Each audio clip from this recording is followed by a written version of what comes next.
سلامات. متضايق قوي ان مراتك ولا الست اللي معاك عايزاك تسيب اللي وراك واللي قدامك عشان تقعد معاها؟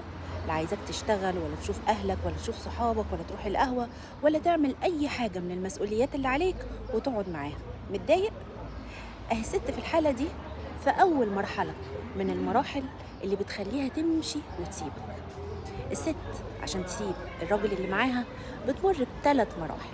اول مرحلة فيها انها تفضل تتخانق معاه، عايزاك تقعد معاها، عايزاك تسيب اللي وراك واللي قدامك وتستنى معاه. انت بتنزعج بقى، زهقتني، انا مش عارفه اشوف شغلي، مش عارفه اشوف اللي ورايا. بتخش بقى الست بعد ما بتعيش معاك المرحله دي وبتتخانق وبتزعل وبتفرح وبتحاول وبتحاول وبتحاول وانت ما بتديهاش الفرصه للمرحله اللي بعد كده. المرحله اللي بعد كده نص معاك ونص مش معاك. انت بقى بتستريح، بتقول اخيرا نزلت من على دماغي شويه.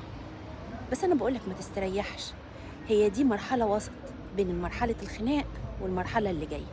المفروض ان انت في المرحله دي واول ما تحس انها هديت شويه من غير سبب ومن غير حاجه انت عملتها علشان تهديها، اعرف انها رايحه للمرحله اللي بعد كده، وان انت في الحاله دي لازم تراجع علاقتكم وتشوف فين نقط القصور، نقط الضعف، الفجوات، المشاكل اللي بينكم علشان تبتدي تحلها قبل ما تروح الست للمرحلة اللي بعد كده. لأن في المرحلة اللي بعد كده أنت ما بتكونش موجود خالص، وجودك زي عدم. إذا كانت قبل كده في المرحلة اللي في النص سألت عليك مرة ومرتين، لأ كنت موجود شوية ماشي، مش موجود خلاص، بعد كده هيبقى وجودك زي عدم. والمرحلة دي ملهاش رجوع. انتبه، ملهاش إعادة، وخلي السعادة دايما معاك.